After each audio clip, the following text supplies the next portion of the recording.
Bismillahirrahmanirrahim. Ahmadu wa nusalli wa nusallimu ala rasulil karim. Amma ba'd. Fadilah sedekah. Dalam bab kedua hadis ketiga disebutkan sabda Rasulullah SAW bahwa orang-orang kaya dalam keadaan bahaya kecuali mereka yang membelanjakannya dengan kedua tangannya karena Allah kepada orang-orang di sebelah kanan, kiri, depan, dan belakangnya. Dalam bab kedua hadis ketujuh dinyatakan sabda Rasulullah SAW bahwa siapa yang makan dan kenyang sedangkan tetangga-tetangganya lapar, maka dia bukanlah orang-orang yang beriman. Dari pembicaraan ini dapat disimpulkan bahwa menumpuk-numpuk harta bukanlah sifat seorang muslim. Harta hanyalah sekedar keperluan seperti halnya keperluan buang air besar. Karena buang air itu perlu, maka apabila seseorang tidak bisa buang air selama 2 atau 3 hari, segeralah datang ke dokter dan minta tolong diobati supaya bisa buang air kembali dengan lancar. Namun apabila ia buang air terus menerus lebih dari sewajarnya, ia pun harus segera dibawa ke dokter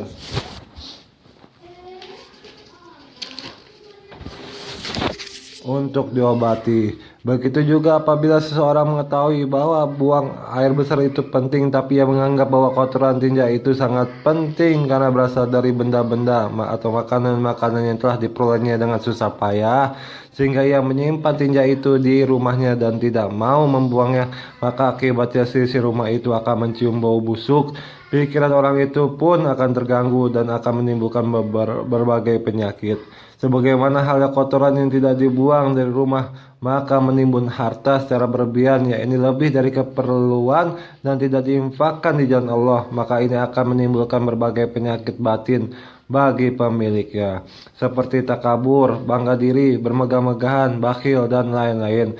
Oleh karena itulah Rasulullah SAW mendoakan keluarganya, Allahumma ja'al rizqa ali Muhammadin kuta. Ya Allah, jadikanlah rezeki keluarga Muhammad SAW sekadar secukupnya saja.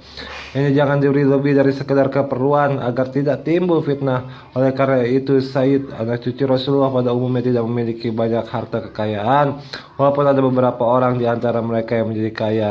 Namun hal itu bukanlah sebabkan doa beliau. Kenyataannya kebanyakan di antara mereka hidup sesuai dengan doa Rasulullah SAW, ya ini tidak kaya. Mudah-mudahan Allah Subhanahu wa Ta'ala membukakan hakikat kotoran ini kepada penulis yang penuh dosa.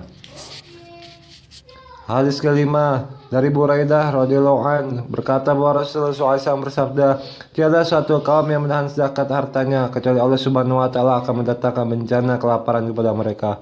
Hadis riwayat Tabrani dari kitab At-Targhib Kanzul Ummal. Kesusahan hidup sedang melanda kita sehingga tidak ada batasnya. Berbagai cara ditempuh untuk menghindarinya, tapi tidak ada hasilnya. Siapa yang dapat menolak azab Allah yang diakibatkan oleh dosa-dosa manusia? Buatlah berjuta-juta rencana dan upaya penanggulangannya. Ciptakan beribu-ribu undang-undang, tetapi ketetapan yang datang dari Allah Subhanahu wa Ta'ala tidak akan hilang kecuali Allah sendiri yang menghilangkannya. Allah Subhanahu wa Ta'ala telah memberitahu penyakit dan pengobatannya. Jika kita ingin menyembuhkan suatu penyakit, maka carilah pengobatan yang benar. Kita sendiri yang menyebabkan datangnya penyakit dan kita sendiri yang menangis karena bahayanya. Apakah kita merasa lebih tahu? Rasulullah SAW telah memberi peringatan mengenai semua penderitaan dan bencana di muka bumi ini dan juga memberitahukan penyebabnya. Saya telah menulis dalam kitab Al-I'tidal secara ringkas. Apabila diulang lagi di sini akan memperpanjang risalah ini. Siapa yang ingin mengetahui silakan membaca ya. Dalam risalah itu telah dibahas mengenai peringatan-peringatan dan ancaman Rasulullah SAW bahwa apabila umat Rasulullah SAW melakukan perbuatan-perbuatan yang begitu dan begitu atau berbagai keburukan, maka mereka akan mendapatkan musibah sekian-sekian. Bencana-bencana itu diantaranya berupa kegelapan, pembenaman ke dalam tanah, hujan batu dari langit, perubahan wajah manusia, gempa bumi, kemenangan musuh terhadap orang Islam, wabah dan kerusuhan, kemarau panjang, angin topan, ketakutan dalam hati, ditolaknya doa-doa orang soleh, dan musibah-musibah lainnya. Asbab dari semua musibah ini telah diberitakan oleh Rasulullah 1400 tahun yang lalu, dan sekarang kita telah mengalami sebagian darinya. Setiap sabda Rasulullah adalah benar dan terbukti di hadapan kita. Alangkah baiknya jika memperhatikan peringatan-peringatan itu dan berwaspada terhadapnya. Rasulullah SAW telah diutus ke dunia ini sebagai rahmat bukan untuk umat Islam saja, tapi untuk seluruh makhluk. Cara hidup Rasulullah SAW sangat bermanfaat bagi semua makhluk. Apabila orang Islam sendiri tidak melaksanakan cara kehidupan Islam yang sebenarnya, bagaimana kita dapat menyalahkan cara hidup orang-orang non-Islam? Orang-orang non-Islam sudah tentu tidak memahami cara hidup yang suci dari Rasulullah SAW, yang telah mengajarkan untuk mendapatkan keselamatan dari segala bala bencana di dunia ini.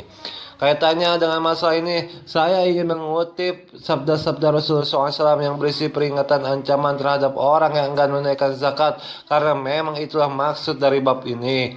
Abdullah bin Umar radhiyallahu anhu berkata bahwa suatu ketika Rasulullah SAW bersabda, "Wahai orang-orang muhajirin, ada 5 perkara yang jika kalian melakukannya maka kalian akan menghadapi musibah yang besar.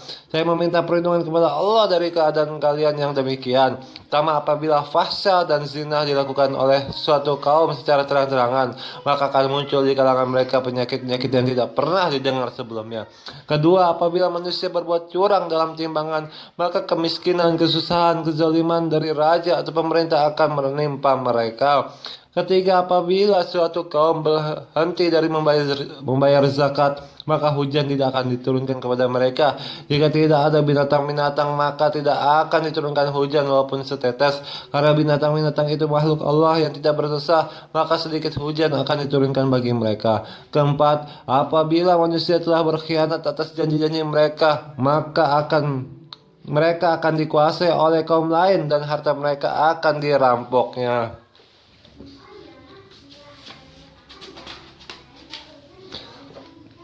Kelima, apabila pemerintah-pemerintah di antara mereka membuat peraturan yang bertentangan dengan perintah-perintah Allah, maka akan terjadi perang saudara di antara mereka. Dari kitab At-Targhib. Hari ini kita dapat melihat sendiri keburukan-keburukan itu sudah terjadi di lingkungan kita, juga sudah dapat menyaksikan musibah-musibah sebagai balasannya. Abdullah bin Abbas radhiyallahu anhu berkata bahwa Rasulullah SAW bersabda, ada 5 akibat sebagai balasan dari 5 perbuatan. Seorang bertanya, apakah itu ya Rasulullah? Rasulullah SAW menjawab, kaum yang memungkiri janji akan dikuasai oleh musuh mereka. Mereka yang menjalankan pemerintahan bertentangan dengan perintah-perintah Allah, akan terjadi kematian yang banyak di kalangan mereka.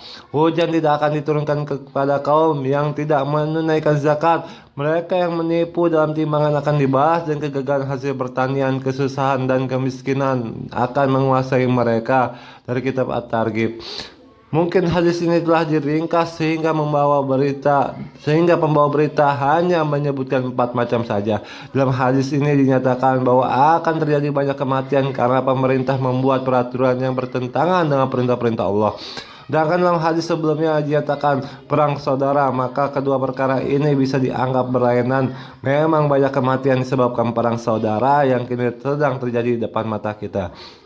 Dari Ali radhiyallahu anhu juga dari Abu Hurairah radhiyallahu anhu diriwayatkan bahwa Rasulullah SAW bersabda, apabila umatku melakukan 15 keburukan berikut ini, yaitu yang telah disebutkan dalam sebuah hadis di atas, kewajiban zakat dianggap denda, yaitu dengan menunaikannya akan dirasakan sebagai beban, maka pada masa itu akan terjadi kegelapan merah atau bukan hitam, gempa bumi, tenggelam ke dalam tanah, perubahan wajah, hujan batu dari langit, dan musibah-musibah lainnya akan turun satu demi satu seperti biji tasbih, mulai jatuh satu demi satu apabila benangnya putus. Dalam kitab I'tidal, semua riwayat-riwayat ini telah dibicarakan secara rinci, dan di sana juga disebutkan mengenai 15 keburukan yang menyebabkan datangnya azab-azab yang begitu pedih. Di samping itu disebutkan juga mengenai masalah lain, namun di sini hanya dibicarakan mengenai zakat saja. Alhamdulillah saya sampaikan tentang fadilah sedekah dan niat amal dan sampaikan. Subhanakallahumma wa bihamdika asyhadu an la ilaha illa anta astaghfiruka wa atubu ilaik.